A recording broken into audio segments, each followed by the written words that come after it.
ವಾಚನ. ಯೆರೆಮೀಯ ಗ್ರಂಥದಿಂದ ವಾಚನ. ಅಧ್ಯಾಯ 28, ವಾಕ್ಯ 1-17.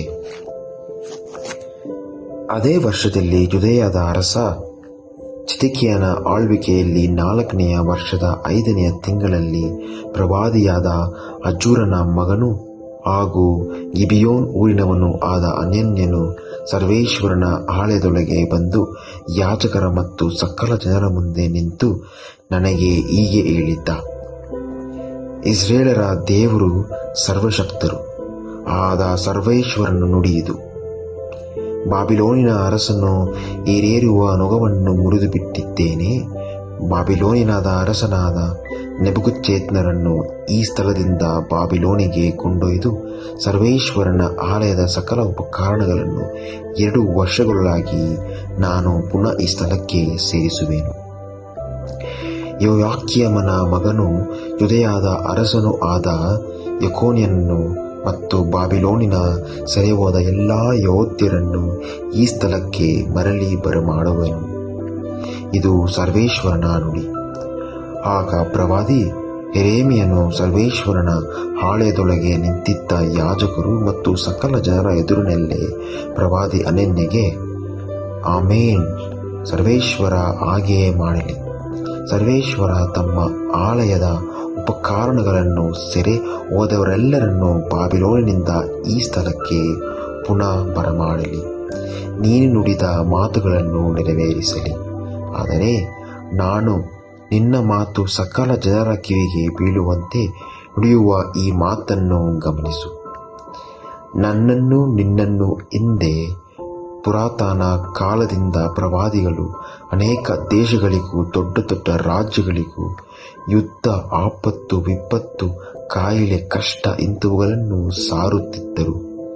ಹಿತ ಸಮಾಚಾರವನ್ನು ಸಾರುವ ಪ್ರವಾದಿಯೇ ಸರ್ವೇಶ್ವರನಿಂದ ನಿಜವಾಗಿಯೂ ಕಳಿಸಲ್ಪಟ್ಟವನೆಂದು ಅವನ ಮಾತು ಕೈಗೂಡಿದ ಮೇಲೆ ತಿಳಿಯತಕ್ಕದು ಎಂದು ಹೇಳಿದನು.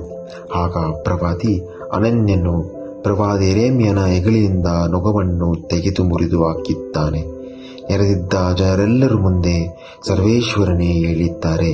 ಇದೇ ಪ್ರಕಾರ ಬಾಬಿಲೋನಿನ ಅರಸ ನೆಬೂಕದ್ನೆಚ್ಚರನು ಹೊರಿಸಿರುವ ನೊಗವನ್ನು 12 ವರ್ಷದೊಳಗೆ ಸಮಸ್ತ ರಾಷ್ಟ್ರಗಳ ಹೆಗಲಿನಿಂದ ತೆಗೆದು ಮುರಿದು ಹಾಕಲಾಗುವುದು ಎಂದು ಹೇಳಿದನು. ಇದನ್ನು ಕೇಳಿದ ಪ್ರವಾದಿ ಯೆರೆಮೀಯನು ಅಲ್ಲಿಂದ ಹೊರಟು ಹೋದನು. ಹೀಗೆ ಈ ಪ್ರವಾದಿ ಅನನ್ಯನು ಪ್ರವಾದಿ ಯೆರೆಮೀಯನ ಹೆಗಲಿನಿಂದ ನೊಗವನ್ನು ತೆಗೆದು ಮುರಿದು ಹಾಕಿದ ಮೇಲೆ ಸರ್ವೇಶ್ವರ ಯೆರೆಮೀಯನಿಗೆ ಹೀಗೆಂದರು: ನೀನು ಹೋಗಿ ಅನನ್ಯನಿಗೆ ಸರ್ವೇಶ್ವರ ಇಂತೆನ್ನುತ್ತಾರೆ, ನೀನು ಮರದ ನೊಗಗಳನ್ನು ಮುರಿದು ಬಿಟ್ಟಿರುವೆ. ಅವುಗಳಿಗೆ ಬದಲಾಗಿ ಕಬ್ಬಿಣದ ನೊಗಗಳನ್ನು ಮಾಡು. ಏಕೆಂದರೆ ಇಸ್ರಾಯೇಲರ ದೇವರು ಸೇನಾಧೀಶ್ವರರು ಆದ ಸರ್ವೇಶ್ವರನ ಮಾತಿವು. ಈ ಎಲ್ಲ ರಾಷ್ಟ್ರಗಳು ಬಾಬಿಲೋನಿನ ಅರಸ ನೆಬೂಕದ್ನೆಚ್ಚರನನ್ನು ಸೇವೆ ಮಾಡಲೆಂದು ನಾನು ಅವುಗಳ ಹೆಗಲಿಗೆ ಕಬ್ಬಿಣದ ನೊಗವನ್ನು ಹೇರಿದ್ದೇನೆ. ಅವು ಅವನಿಗೆ ಸೇವೆ ಸಲ್ಲಿಸುತ್ತಿರಬೇಕು. ಕಾಡು ಮೃಗಗಳು ಕೂಡ ಸೇವೆ ಸಲ್ಲಿಸುವಂತೆ ಅವನಿಗೆ ಅವುಗಳನ್ನು ಒಪ್ಪಿಸಿದ್ದೇನೆ ಎಂದು ಹೇಳು. ಆಗ ಪ್ರವಾದಿ ಯೆರೆಮೀಯನು ಪ್ರವಾದಿ ಅನನ್ಯ ಕೇಳು, ಸರ್ವೇಶ್ವರ ನಿನ್ನನ್ನು ಕಳಿಸಲಿಲ್ಲ, ಆದರೂ ಈ ಜನರು ಸುಳ್ಳನ್ನು ನಂಬುವಂತೆ ಮಾಡುತ್ತಿರುವೆ. ಆದ ಕಾರಣ ಸರ್ವೇಶ್ವರ ಇಂತೆನ್ನುತ್ತಾರೆ: ಇಗೋ, ನಾನು ನಿನ್ನನ್ನು ಈ ಜಗತ್ತಿನಿಂದ ತೊಲಗಿಸುವೆನು. ನೀನು ಸರ್ವೇಶ್ವರನಾದ ನನಗೆ ವಿರುದ್ಧವಾಗಿ ದ್ರೋಹದ ಮಾತುಗಳನ್ನು ಆಡಿದ್ದರಿಂದ ಇದೇ ವರ್ಷ ಸಾಯುವೆ ಎಂದು ಹೇಳಿದನು. ಅಂತೆಯೇ ಅನನ್ಯನು ಅದೇ ವರ್ಷದ 7ನೆಯ ತಿಂಗಳಲ್ಲಿ ಸತ್ತು ಹೋದನು. ದೇವರ ವಾಕ್ಯವಿದು.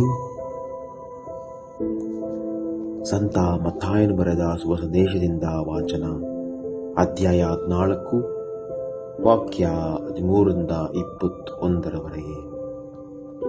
ಆ ಕಾಲದಲ್ಲಿ ಯೋವಾನನ ಮರಣದ ಸಮಾಚಾರವನ್ನು ಕೇಳಿದ ಯೇಸು ಆ ಸ್ಥಳವನ್ನು ಬಿಟ್ಟು ದೋಣಿ ಹತ್ತಿ ನಿರ್ಜನ ಪ್ರದೇಶಕ್ಕೆ ಒಬ್ಬಂಟಿಗರಾಗಿ ಹೊರಟರು.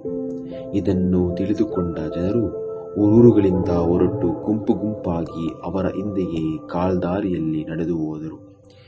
ಯೇಸು ದೋಣಿಯಿಂದ ಇಳಿದಾಗ ದೊಡ್ಡ ಜನ ಸಮೂಹ ಆಗಲೇ ಅಲ್ಲಿ ಸೇರಿತ್ತು. ಆ ಸಮೂಹವನ್ನು ಕಂಡು ಅವರ ಮನ ಕರಗಿತ್ತು. ಅವರಲ್ಲಿ ಅಸ್ವಸ್ಥರಾಗಿದ್ದವರನ್ನು ಗುಣಪಡಿಸಿದ್ದರು. ಸಂಜೆಯಾದಾಗ ಶಿಷ್ಯರು ಯೇಸುವಿನ ಬಳಿಗೆ ಬಂದು, ಇದು ನಿರ್ಜನ ಪ್ರದೇಶ, ಈಗಾಗಲೇ ಹೊತ್ತು ಮೀರಿ ಹೋಗಿದೆ. ಜನಸಮೂಹವನ್ನು ಕಳುಹಿಸಿಬಿಡಿ, ಅಲ್ಲಿ ಪಲ್ಲಿಗಳಿಗೆ ಹೋಗಿ ಅವರಿಗೆ ಬೇಕಾದ ತಿಂಡಿ ತಿನಿಸುಗಳನ್ನು ಕೊಂಡುಕೊಳ್ಳಲಿ ಎಂದರು. ಅದಕ್ಕೆ ಯೇಸು, ಅವರು ಹೋಗಬೇಕಾಗಿಲ್ಲ, ನೀವೇ ಅವರಿಗೆ ಊಟಕ್ಕೆ ಏನಾದರೂ ಕೊಡಿ ಎಂದರು. ಶಿಷ್ಯರು ಪ್ರತ್ಯುತ್ತರವಾಗಿ, ನಮ್ಮ ಬಳಿ 5 ರೊಟ್ಟಿ ಮತ್ತು 2 ಮೀನುಗಳು ಮಾತ್ರ ಇವೆ ಎಂದರು. ಯೇಸು ಅವನು ಇಲ್ಲಿಗೆ ತನ್ನಿ ಎಂದು ಹೇಳಿ ಜನರೆಲ್ಲರೂ ಹುಲ್ಲಿನ ಮೇಲೆ ಕುಳಿತುಕೊಳ್ಳುವಂತೆ ಅಪ್ಪಣೆ ಮಾಡಿದರು. ಬಳಿಕ ಆ 5 ರೊಟ್ಟಿಗಳನ್ನು 2 ಮೀನುಗಳನ್ನು ತೆಗೆದುಕೊಂಡು ಸ್ವರ್ಗದಾತ ಕಣ್ಣೆತ್ತಿ ನೋಡಿ ದೇವರಿಗೆ ಸ್ತೋತ್ರ ಸಲ್ಲಿಸಿದ್ದರು. ತರುವಾಯ ರೊಟ್ಟಿಗಳನ್ನು ಮುರಿದು ಶಿಷ್ಯರಿಗೆ ಕೊಟ್ಟರು. ಶಿಷ್ಯರು ಜನರಿಗೆ ಹಂಚಿದ್ದರು. ಎಲ್ಲರೂ ಹೊಟ್ಟೆ ತುಂಬ ತಿಂದು ತೃಪ್ತರಾದರು. ಉಳಿದಿದ್ದ ತುಂಡುಗಳನ್ನು ಒಟ್ಟುಗೂಡಿಸಿದ್ದಾಗ ಅವು 12 ಬುಟ್ಟಿಗಳ ತುಂಬ ಆದವು. ಊಟ ಮಾಡಿದವರಲ್ಲಿ ಹೆಂಗಸರು ಮಕ್ಕಳನ್ನು ಬಿಟ್ಟರೆ ಗಂಡಸರೇ ಸುಮಾರು 5,000 ಇದ್ದರು. ಇದು ಕ್ರಿಸ್ತರ ಶುಭ ಸಂದೇಶ.